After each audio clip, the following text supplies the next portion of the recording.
Paige. And I'm Tiffany. And today we're going to show you how to make the Beast Burger from Red Rose Taverne in Disneyland in Fantasyland. It used to be Village Haas, and then they switched it over when the live action Beauty and the Beast movie came out, and it stayed the same since, which is really good. Yeah, we hope it never changes. We love Red Rose Tavern.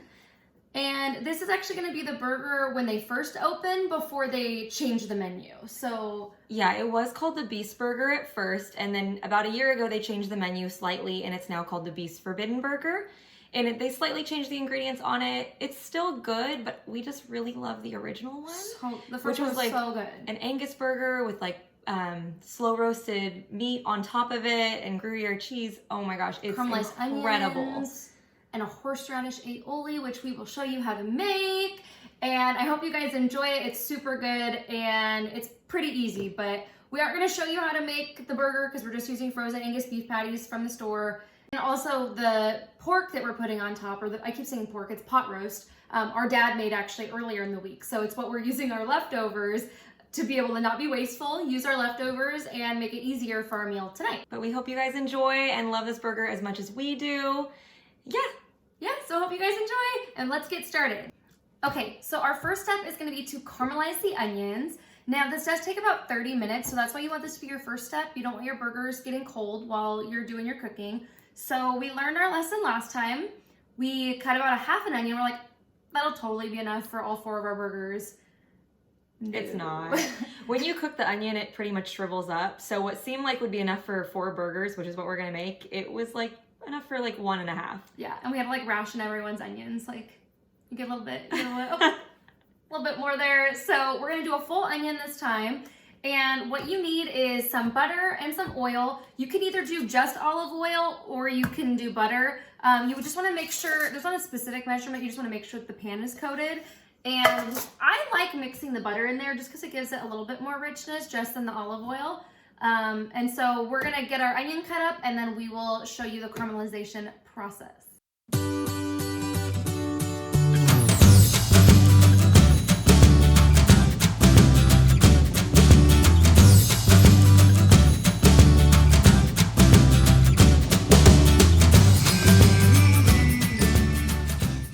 Okay, so we've got enough olive oil in the pan just to kind of coat it.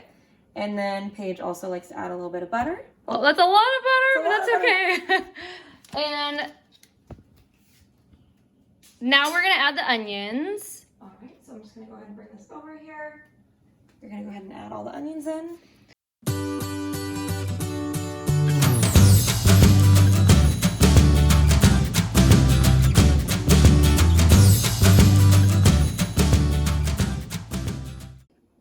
Okay. So we've got our olive oil and our butter in the pan with our onions. We are gonna go ahead and put it on about medium heat for 10 minutes. So set a timer, we're gonna let it heat up, stirring occasionally. And then at the 10-minute mark, we're gonna go ahead and add some sugar and salt to help with the caramelization process.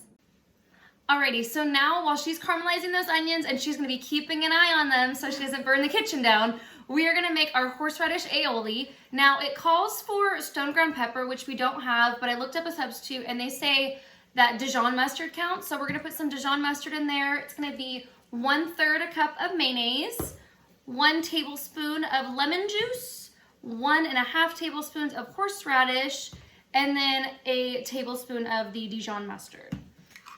So you're just gonna mix this up all together until it's evenly mixed up, and it's pretty easy, you don't have to do anything else.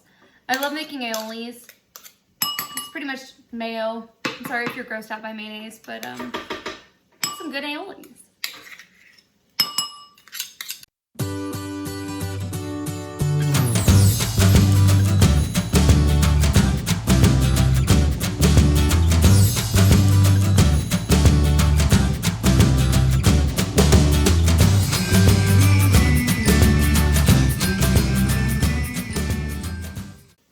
Okay, so I always like to taste test because sometimes you have to add a little bit more of this or add a little bit more of that.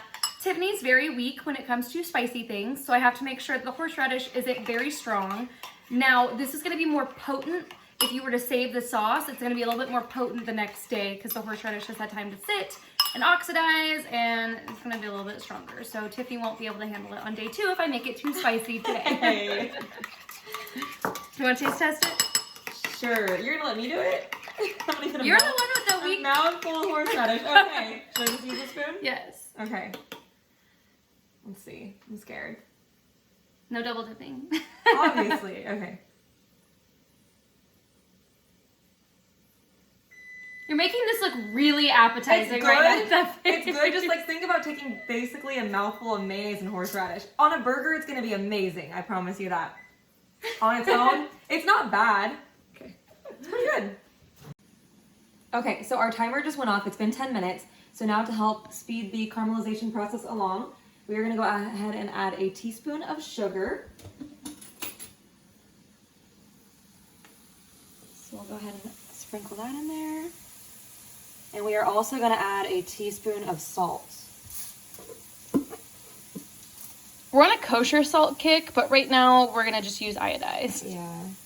A lot of recipes call for kosher salt recently, and we just got it at Christmas time. We've been using it in pretty much everything. But this time just iodized. So we'll go ahead and just sprinkle that in there. And we are going to go ahead and let it sit for like another, is it 20 minutes? Mm-hmm. About 20 more minutes. It's about 30 total until they start to brown. So we're going to go ahead. I'm just going to stir it up a little bit, let it sit, and then I will come back and stir it so that way we can make sure it doesn't burn. Okay, so we are going to slice up our Gruyere cheese, and we actually used provolone when we did this last time because we didn't have Gruyere cheese. So it turned out pretty good. It turned out pretty good. So if you don't have this, that's a good substitute. It melted pretty easy. I actually am not sure how this is going to melt, so we'll find out. You'll find out along with us. But if you don't have Gruyere, I know that's something that a lot of people don't just have like laying around their house. You could get Swiss or provolone. Yeah, would probably Swiss be would just probably as be good. really good too. That's true.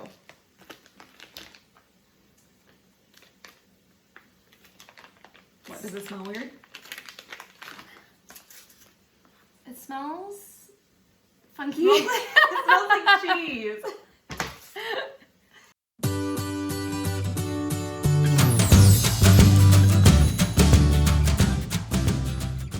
So the onions are about done caramelizing. We've probably got about 1 minute left. So those are looking really good. And then also, while we were waiting on that, I cut up some tomatoes. The burger also calls for lettuce, but we don't have any lettuce. I think it's gonna be just fine without it though. I think so. Okay, so the Red Rose Taverne actually calls for, I think, artesian rolls or something. We don't have those. We just have regular sesame seed hamburger buns, but we are gonna spice things up a little bit and put some butter on it. So I just melted a little bit of butter and I'm just gonna kind of dust it on here. And then I'm gonna put it on this fancy little griddle we have. I'm gonna show you that. This thing has become my best friend during quarantine. We have made quite a few grilled cheeses on here. Pancakes. What else have we made? Oh, the burgers. The burgers, yeah.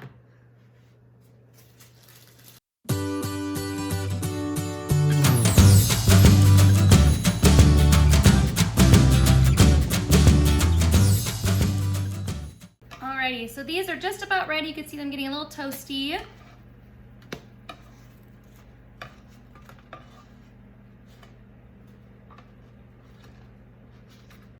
Okay, so we have everything ready to go. Now we just have to prepare the burgers. We have the Angus beef patties with the Gruyere cheese melted on top. Our dad grilled them on the grill, but on our Angus burger, I think you can make it in the microwave, but we just like the grill because it feels a little bit fancier that way. It doesn't get soggy or anything like that. Yeah. Paige has got the buns toasted. We have our horseradish aioli. We have our leftover pot roast that our dad made. We pop that in the microwave so it's nice and warm. And we're gonna go ahead and assemble the burgers now. Okay, so we are going to first start off with putting the aioli on the buns, and this is the bottom bun.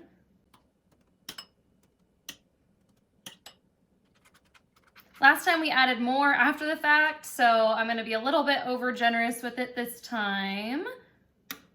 And also, something I noticed is last time I put the aioli on right as soon as we took the buns out of the oven, or off the griddle, I mean, and it kind of melted right in there and dissipated, so you might want the bun to cool off a little bit before you put the aioli on there. All right, are we ready to add the burgers? Yes. Okay, so we are gonna go ahead and add the burgers. Oh, the tomatoes. Okay, hold on. We are gonna go ahead and add the tomatoes on the bottom. So we'll just move that. My hands are clean, don't worry. Put that one back. Yes, we've been washing our hands in between each of these takes. So Like crazy. My hands are so dry from the amount of times that I've washed them. you did a great job slicing those tomatoes. Well, thank you. I gave her that task because I hate slicing tomatoes. I was wondering if that's why you did it. I hate slicing them too. I was like, thanks. Okay. I sliced the onions. I cried for you. We're gonna go ahead and add the burger on top of the tomatoes. And what are we gonna do next? Then we are going to put the roast beef, which is still pretty warm, so it's not gonna burn me, so that's good. And while you're doing that, maybe I'll put some more aioli on the top buns. Yeah, perfect. Okay, I'm gonna go ahead and do that.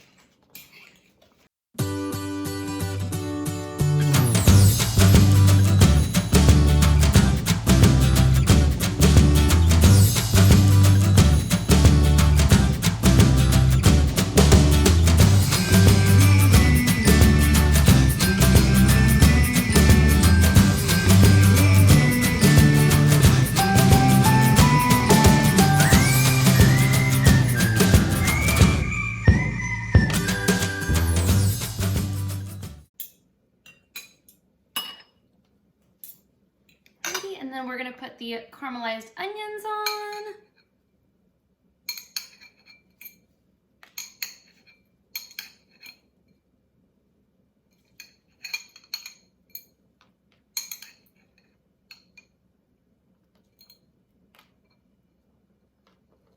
Making my eyes water.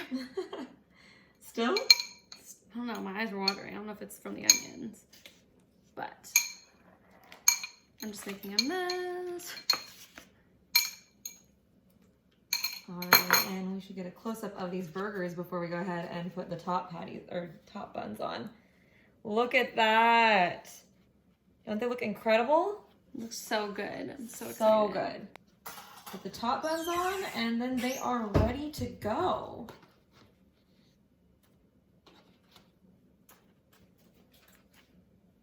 Wow, this thing is heavy. These are some heavy burgers. Look at that.